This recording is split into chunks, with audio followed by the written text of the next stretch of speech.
Hey, what's going on? It's Jackson Laird. You're watching my episode now on Fangirls Only. I feel like I'm like on Disney Channel.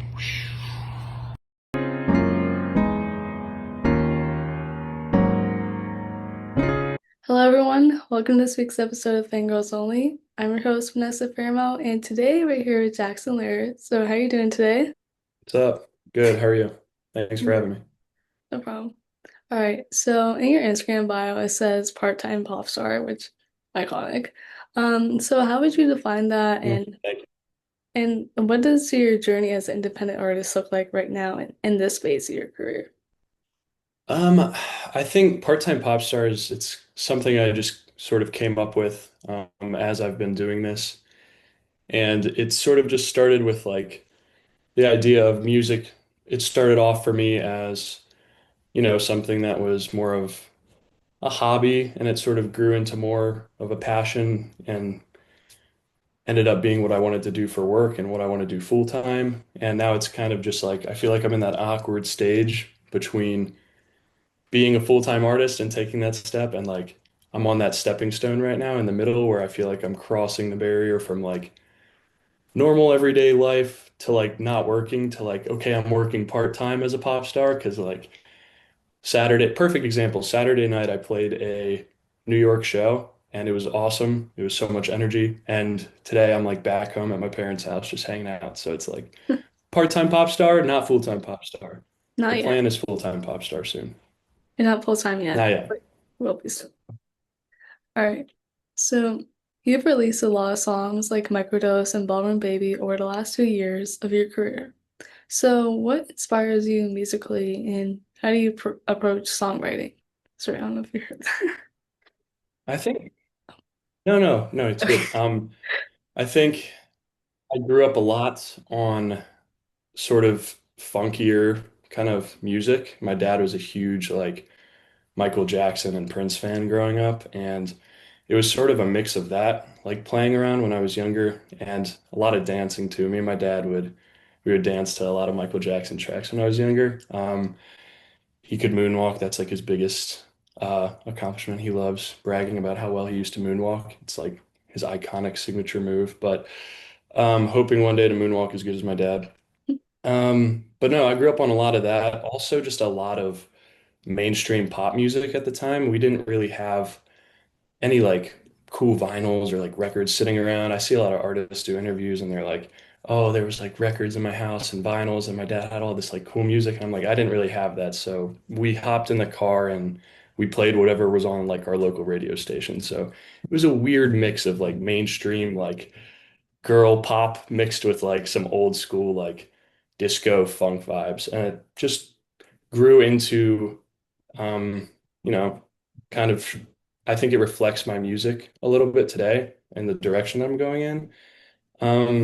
But when I first started, I think my biggest influence was probably discovering Dominic Fike was pretty cool for me because that's when I was like experimenting with songwriting and making music, and I started getting really into him. And I think just the style of his songwriting really scratched my brain, and I just kind of modeled my earlier songs after that sort of style. And it's grown to just like a groovier and groovier vibe since then. So I think I'm growing into myself as an artist and, continuing to find my sound. I'm getting the What was job. the other question you said? You said the songwriting, what is the Uh, process? yes. How do you like approach songwriting? Do you do like, okay, yeah, yeah. So I kind of incorporate two I questions in one, which think I shouldn't do. songwriting for me. No, you're good. I don't want to talk too much. Oh, I don't want to feel like I'm like yapping too long.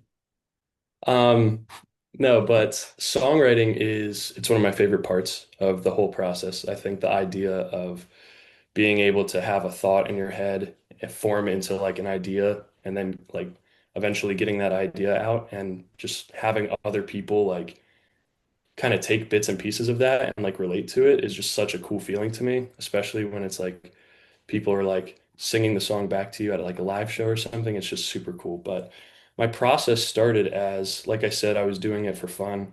I wasn't super musical throughout school growing up. I did like elementary school choir, a little bit of middle school, then it was mostly sports after that. And then kind of lost my singing voice. But after high school and throughout high school, looking back at it throughout high school, I would write songs for fun, but they were more like rap songs and like freestyles, and they were all really super corny. But after high school, I got the like urge to just start writing songs. So I started YouTubing like beats, like Dominic Fike type beats, and I started just, writing songs, messing around. And I think it's just something that I continued to do every day, and I didn't even really realize that I was getting better at it. It was almost just like, I'm bored, like let me write a song.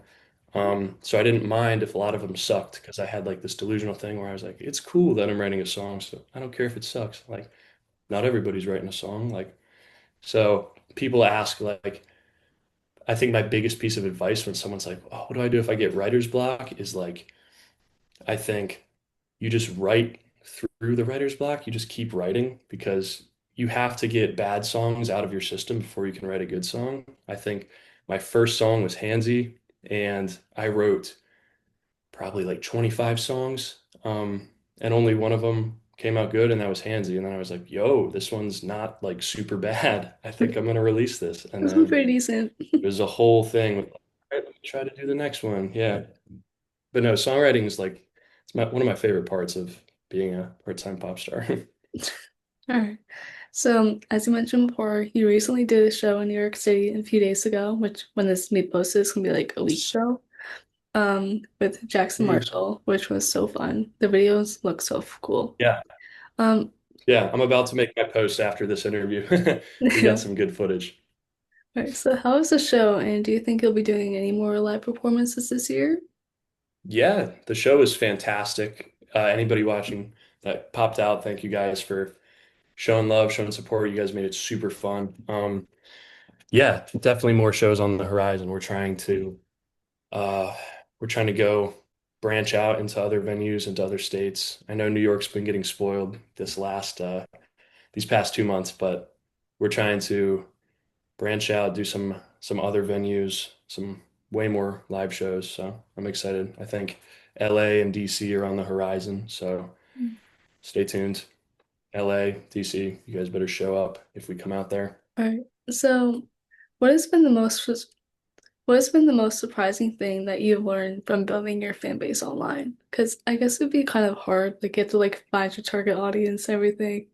Yeah, no, that makes what's up? I was like mini like choking for a second. Oh, But no, you're good. Um, the hardest, what was the question again? I'm sorry.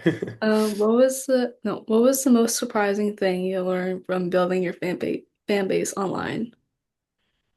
I think the most surprising thing was super, it wasn't really, I don't want to sound like super cocky when I say this, but it wasn't super, I think I might have just gotten lucky or whatever, but I think it wasn't super hard for me to find my fan base. I think when I started posting my music for the first time and promoting it, it was with TikTok, and I started doing like these super like long edits with my songs, and I spent like 2 hours editing one video, and I would post it and it got like 5 likes, and I was like, Jesus, like what did I just waste 2 hours for editing this? But then I just posted a slideshow one day and it like did like 10 times better, and I was like, oh, I could just do these. And I started doing TikTok slideshows and sort of just like found my audience almost right away. I think the artist that I was listening to was, like I said, Dominic Fike. Other indie artists were like Malcolm Todd, Steve Lacy, and I kind of just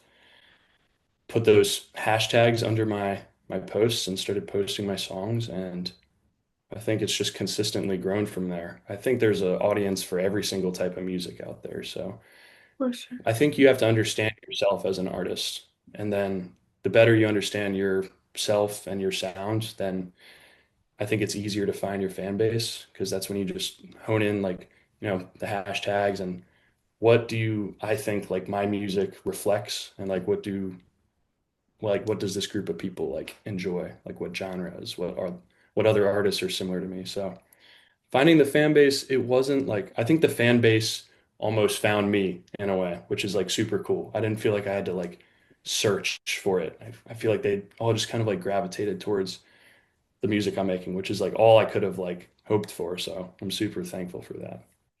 All right, so now moving on to the fan questions. So Kimberly Oh, asked, sweet. Yeah, I forgot about these. all right, so Kimberly asked, if you would sing for the soundtrack of any movie or TV show, which one would you choose? Oh, that's good. That is a good question. I would love to have like some music and like Saturday Night Fever. Have you seen that movie? I don't think John so. Travolta.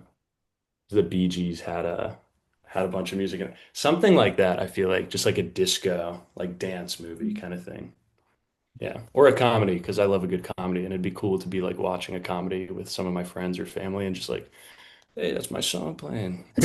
Like during an intense scene, they're like not Yeah. like all focusing, like, oh, that's my song. They're like, what? Yeah, yeah. By the way, that's my song. No. But yeah, I think that'd be pretty cool. Yeah. All right, so Isabel Good question. asks, Isabel asks, what song or artist would you listen to if you only had a couple minutes left to live? I think I already know the answer to this.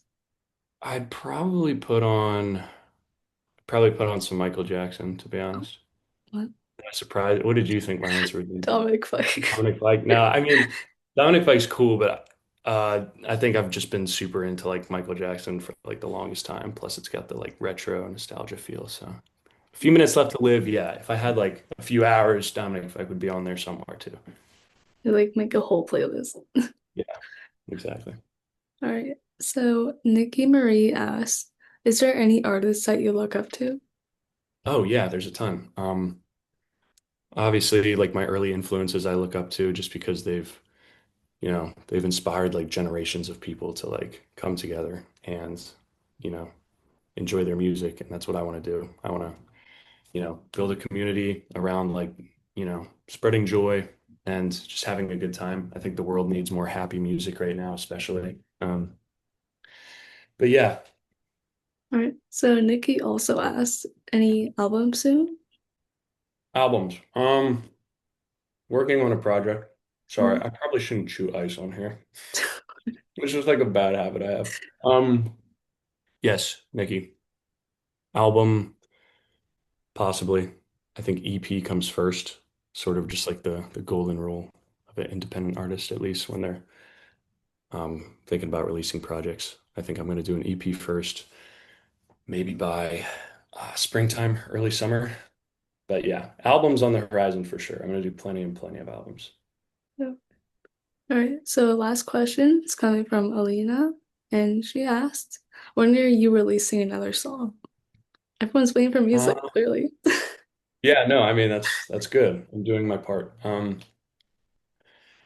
What is today? The 12th. I'm releasing something next month.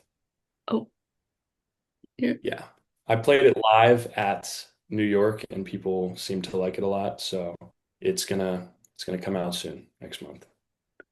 That I'm sounds keeping it so a cool. secret for now, except for those people that came to the show. They got to see it, but right now it's a secret. I'm planning out all the promotions and stuff for it behind the scenes right now, so it's like ready to go by the time I want to put it out. And yeah, but next month, expect a very groovy song.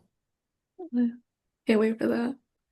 All right. So that was all the questions. So thank you so much for coming on. It was great having you.